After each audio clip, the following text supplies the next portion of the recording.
Hello everyone, कैसे हैं आप सब। आप सभी का हमारे YouTube channel Chandra coaching Ghazipur में स्वागत है। मेरे प्यारे बच्चों, आप सभी के लिए मैं बहुत ही ज़्यादा इंपॉर्टेंट क्वेश्चन लाया हूं, जो आपके बोर्ड एग्जाम में ये क्वेश्चन 100% आने का पूरा चांस है।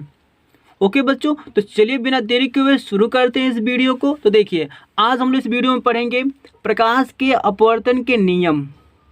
ओके बच्चों, तो प्रकाश के अपवर्तन के नियम होते क्या हैं, चलिए हम लोग जान लेते हैं। यहाँ पर देखिए, तो यहाँ पर बेटा देखिए हेडिंग लगा दी है हम लोग यहाँ पर, प्रकाश का अपवर्तन। ओके, तो प्रकाश का अपवर्तन को अंग्रेजी में क्या कहते हैं, तो इसे कहते हैं रिफ्रैक्शन ऑफ लाइट। ओके बच्चों, चलिए आगे देखते हैं हम लोग कि प्रकाश का अपवर्तन का नियम क्या है। ओके, किसे प्रकाश का अपवर्तन का नियम कहते हैं, तो देखिए यहाँ पर लिखा है आपका कि जब प्रकाश की किरण एक माध्यम से दूसरे माध्यम में जाती है। ओके बच्चों, यानी कि जब प्रकाश की किरण एक माध्यम से दूसरे माध्यम में जाती है तो वह अपने मार्ग से कुछ विचलित हो जाती है, यानी कि कुछ भटकाव हो जाता है उसका, कुछ मतलब कि कुछ और डायरेक्शन में चली जाती है, तो यह घटना प्रकाश का अपवर्तन कहलाता है। ओके बच्चों, जैसा कि आप लोग देख पा रहे अच्छी तरह से, ठीक है, यानी कहना चाह रहा है ना, देखिए कि जब प्रकाश की किरण एक माध्यम से दूसरे माध्यम में जाती है, माध्यम समझते हैं आप लोग, जैसे देख लीजिए यहाँ पर हम कह रहे हैं कि देखिए प्रथम माध्यम, जैसे कि प्रथम माध्यम आपका वायु हो सकता है, जिसे हवा कहते हैं। ओके, और जो दूसरा माध्यम हो सकता है ना, वो आपका हो सकता है जल या कांच। जल जैसे कि वाटर आपका, कांच यानी कि मिरर आपका, ठीक है। तो यानी कि प्रथम माध्यम आपका वायु हो सकता है और दूसरा माध्यम आपका जल या कांच, दोनों में से कोई एक हो सकता है आपका।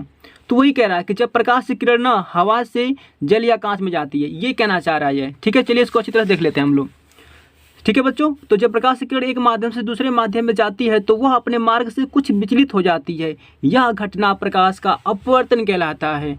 ओके बच्चों, देखिए तो प्रकाश के अपवर्तन का कुछ यहाँ पर जो स्थिति है ना, दो तरह से हम लोग समझ सकते हैं। यहाँ देखिए, इसमें हम दो स्थिति को देखेंगे।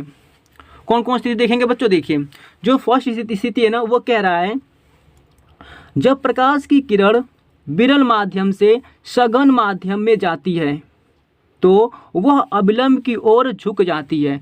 यानी कि जब प्रकाश की किरण कहाँ जा रही है, विरल माध्यम से सघन माध्यम में जा रही है, तो वह अविलंब की ओर झुक जाती है।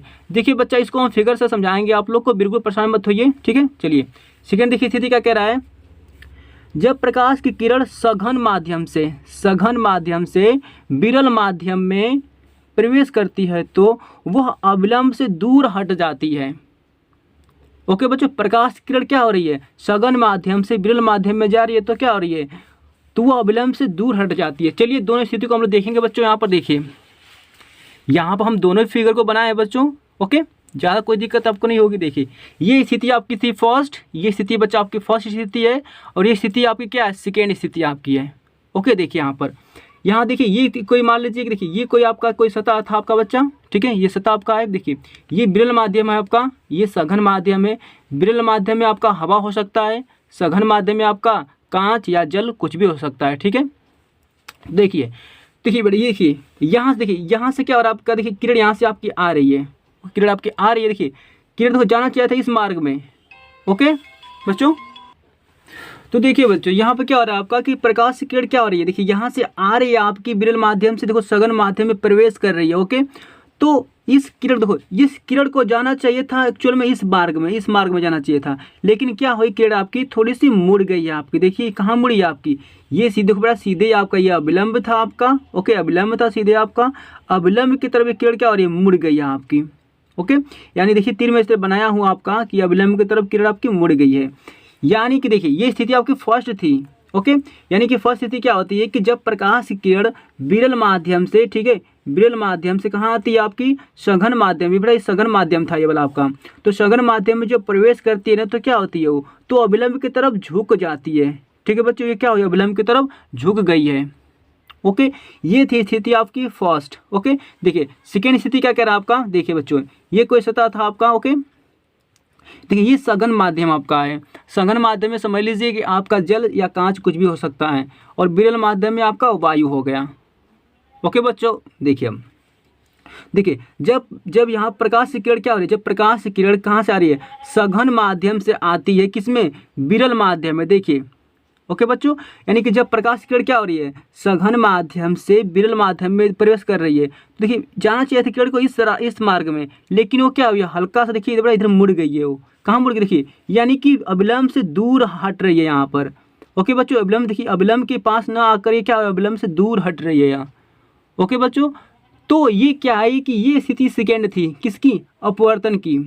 ओके, तो बच्चा आप लोग दोनों समझ गए हैं, आप लोग दोनों स्थिति को, यानी स्थिति फर्स्ट क्या कह रहा था कि जब प्रकाश की किरण क्या होती है, विरल माध्यम से सघन माध्यम प्रवेश करती है तो अविलंब की तरफ झुकती है, याद रखिएगा अविलंब की तरफ झुकती है। लेकिन जब प्रकाश की किरण क्या होती है, सघन माध्यम से आती है, किसमें, विरल माध्यम में, यानी कि हवा में आती है, तो क्या होती है, अविलंब से दूर हटती है। ओके बच्चों, तो ये थे प्रकाश के परिवर्तन की स्थिति थी दो आपकी। ओके, तो चलिए हम लोग देख लेते हैं प्रकाश के अपवर्तन के नियम को। ओके बच्चों, चलिए तो देखिए बच्चों, ये प्रकाश के अपवर्तन के दो नियम होते हैं। प्रकाश के अपवर्तन के दो नियम होते हैं बच्चों, ठीक है। देखिए जो पहला नियम है ना, वो कह रहा है कि आपतित किरण, अपवर्तित किरण तथा आपतन बिंदु पर अविलंब तीनों एक ही तल में होते हैं। ओके बच्चों, यानी देखिए इस तरह से था आपका फिगर बताना। देखिए ये फिगर था आपका। ओके, तो यहाँ देखिए किरण इस तरह से आ रही थी आपकी, तो ये आपतित किरण थी। ओके, और देखिए ये आपकी किरण इधर जाना चाहिए था, लेकिन क्या हो रही थी, वो हल्का सा इस तरह इधर मुड़ जा रही थी आपकी। ये पूरा अविलंब था बच्चा, ठीक है, अविलंब था आपका। ओके, देखिए तो ये आपतित किरण और ये कौन सी किरण, परावर्तित किरण आपकी। ओके, और देखिए ये अविलंब आपका। ओके बच्चों, यानी कि आपतित किरण यानी कि आने वाली किरण और ये परिवर्तित किरण आपकी हो रही है यहाँ से टकराने के बाद, और फिर ये अविलंब आपका। तीनों क्या है, तीनों एक ही बिंदु पर है, तीनों आपतन ही बिंदु पर हैं, ठीक है। तो समझ लीजिए कि ये था प्रकाश का अपवर्तन का फर्स्ट नियम। ओके, फर्स्ट नियम क्या कहता है कि आपतित किरण यानी कि जो आने वाली किरण है, और अपवर्तित किरण यानी कि जो ये किरण थोड़ा जो अपवर्तित हो जा रही है, जो चेंज कर दे अपने मार्ग को, इस रास्ते से जाने के वजह इस मार्ग से आ रही है, तो अपवर्तित किरण तथा आपतन बिंदु पर, ये आपतन बिंदु था आपका, ठीक है, इसको मान लेते हैं वो आप लोग। तो आपतन बिंदु पर अविलंब, अविलंब यही था क्या, तीनों एक ही तल पर होते हैं। तो इसे ये था आपका प्रकाश के अपवर्तन का फर्स्ट नियम। देख लेते हैं हम लोग प्रकाश के अपवर्तन का सेकेंड नियम बच्चों। देखिए ये कह रहा है आपतन कोण की ज्या, यानी कि देखिए आपतन कोण की, ये वाला कोण कह रहा है आपका, कह रहा है कि आपतन कोण की ज्या तथा अपवर्तन कोण की ज्या, यानी देखिए ये जो अपवर्तन कोण था बेटा आपका, ओके, ये अपवर्तन कोण था आपका। तो कह रहा आपतन कोण की ज्या तथा अपवर्तन कोण की ज्या, यानी कि साइन आर, ये साइन बेटा आई होता है, ये साइन आपका आर होता है, ठीक है, ये साइन आई और ये साइन आर होता है आपका। तो वही कह रहा है कि अपवर्तन कोण की ज्या तथा अपवर्तन कोण की ज्या और आपतन कोण की ज्या का अनुपात एक नियतांक होता है। ओके, अर्थात इसे हम कह सकते हैं, देखिए बच्चे, कि आपतन कोण की ज्या यानी कि साइन आर, अपवर्तन कोण की ज्या यानी कि साइन आर, ठीक है, ये दोनों क्या होते हैं, इनका जो अनुपात होता है ना, एक नियतांक होता है। ओके, यानी कि साइन आई और साइन आर का जो अनुपात होता है एक नियतांक होता है। ओके, और देखिए इस, यानी कि देखो साइन आई बटा में साइन आर है ना, इसे क्या कहते हैं, इस इतना पूरा को आपतन कोण की ज्या और अपवर्तन कोण की ज्या, इस अनुपात को आप क्या कहेंगे, इसे स्नेल का नियम भी कहते हैं। ओके बच्चों, देखिए तथा इस नियतांक को, यानी जो नियतांक दिख रहा है क्या आपको यहाँ पर, देखिए इस नियतांक को पहले माध्यम के सापेक्ष दूसरे माध्यम का अपवर्तनांक कहते हैं, ठीक है बच्चों। यानी देखिए ये जो नियतांक बच्चा आपका है ना, इस नियतांक को क्या कहते हैं, इस नियतांक को पहले माध्यम के सापेक्ष दूसरे माध्यम का अपवर्तनांक कहते हैं। अपवर्तनांक को दर्शाते हैं म्यू से। ओके बच्चों, तो ये था आपका प्रकाश के अपवर्तन के दो नियम। ओके बच्चों, तो आप लोग को पूरी वीडियो अच्छी तरह समझ में आ गई होगी, तो जल्द से जल्द स्क्रीनशॉट कर लीजिए इसका।